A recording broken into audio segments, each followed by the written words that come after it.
प्रिय विद्यार्थियों, नमस्कार। मैं डॉक्टर सत्यनारायण राजपुरोहित, सह आचार्य राजनीति विज्ञान विभाग, मांगीलाल बागड़ी राजकीय महाविद्यालय नोखा, आज बीए पार्ट 3 के लिए राजनीति विज्ञान विषय में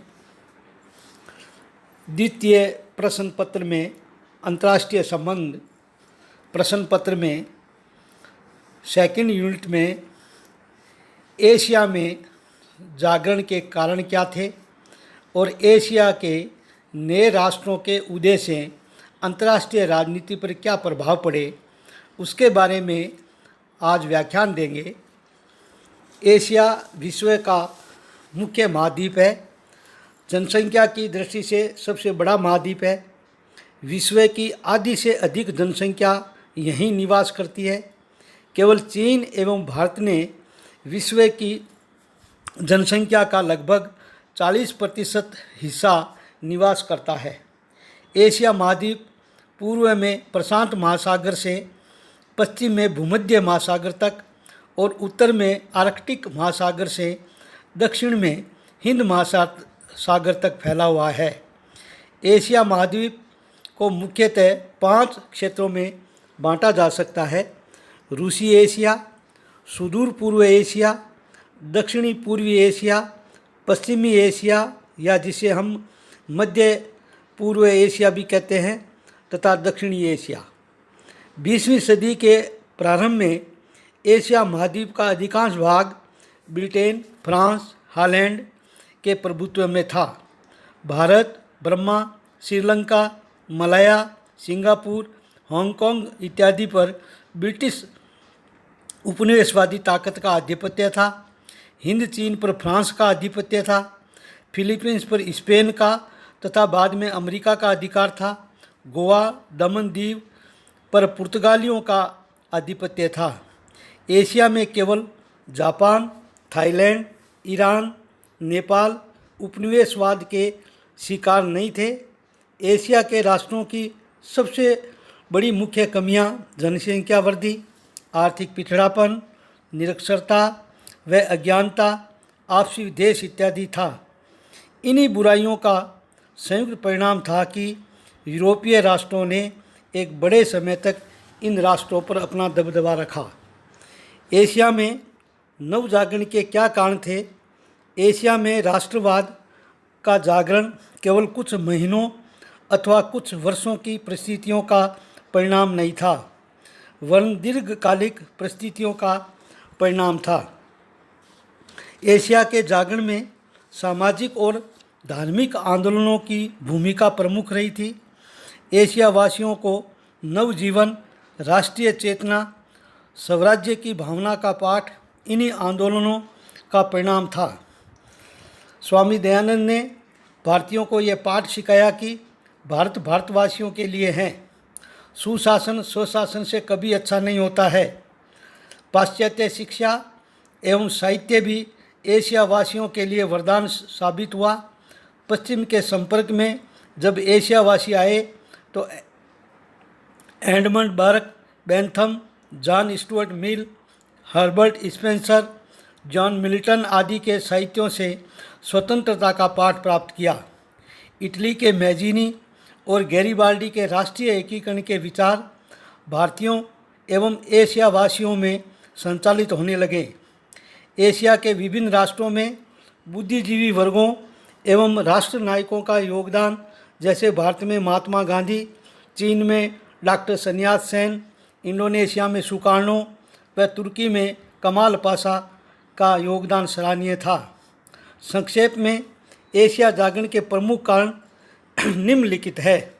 नंबर 1, जापान द्वारा रूस को पराजित करना। एशिया में आधुनिक राष्ट्रवाद का सूत्रपात जापान से प्रारंभ किया गया। सन 1904-05 में जापान ने रूस को युद्ध में पराजित किया तथा यूरोपीय गोरी जातियों की अजेयता के मिथक को धज्जियां उड़ा दी। इस युद्ध में नारा दिया गया कि एशिया एशिया वासियों के लिए है। इससे एशिया में राष्ट्रीय आंदोलन को प्रेरणा प्राप्त हुई। नंबर 2, चीन में राष्ट्रवाद का विकास। चीन में राष्ट्रवाद का विकास 1911-12 के बाद प्रारंभ हुआ, जिसका श्रेय सन्यास सेन को जाता है। उन्होंने जनता को 3 सिद्धांत प्रस्तुत किए: राष्ट्रवाद, प्रजातंत्र और जीविकोपार्जन के सिद्धांतों का विचार रखा। सन्यास सेन ने कहा कि चीन ढीली बालू का ऐसा ढेर है जिसे संगठित करने के लिए राष्ट्रवाद रूपी सीमेंट की आवश्यकता है। तीसरा बिंदु कारण था, वो था पाश्चात्य साहित्य और शिक्षा का प्रभाव। एशिया के नवजागरण में पश्चिमी शिक्षा का भी प्रभाव पड़ा। अंग्रेजी साहित्य स्वतंत्रता की उदार भावनाओं से परिपूर्ण है। एशियावासी मिल्टन, एडमंड बर्ग, मिल, मैकाले आदि की कृतियों से प्रभावित हुए। पाश्चात्य शिक्षा ने पारस्परिक विचार विनिमय का साधन प्रदान किया। उपनिवेशवादी शक्तियों की दुर्बलता। एशिया में जागरण का महत्वपूर्ण कारण द्वितीय विश्व युद्ध के पहले ब्रिटेन, फ्रांस आदि शक्तियाँ शक्तिशाली थी, परंतु द्वितीय विश्व युद्ध के बाद फांसीवाद तथा नाजीवाद का पतन हो गया तथा ब्रिटेन व फ्रांस नाम मात्र के राष्ट्र रह गए थे। अब इतने दुर्बल हो गए कि एशिया पर अपना प्रभाव लंबे समय तक नहीं रख सकने की स्थिति में थे। 5वां बिंदु है सोवियत रूस का सहयोग। द्वितीय विश्व युद्ध के बाद विश्व राजनीति में सोवियत रूस एक महाशक्ति के रूप में उभर कर सामने आया। पूर्वी यूरोप में पहले से ही साम्यवाद का विस्तार हो चुका था तथा साम्यवादी विचारधारा प्रारंभ से ही उपनिवेशवाद, साम्राज्यवाद की विरोधी थी। अतः एशिया के मुक्ति संग्राम में रूस ने सहयोग प्रदान किया। सोवियत रूस के इसी सहयोग से एशिया एवं अफ्रीका को राष्ट्रवाद के विकास में बल मिला। 6वां बिंदु है विश्व युद्धों का प्रभाव। प्रथम और द्वितीय विश्व युद्ध का प्रभाव भी एशिया जागरण के महत्वपूर्ण कारकों में से एक है।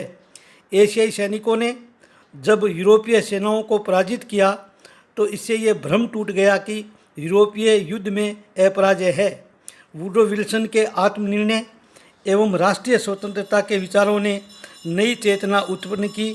विश्व युद्धों ने यूरोपीय साम्राज्य को समाप्त कर दिया तथा ब्रिटेन ने यह समझ लिया कि एशिया के राष्ट्रों को अब स्वतंत्र कर देना ही उचित है। 7वां बिंदु था संयुक्त राष्ट्र संघ का योगदान।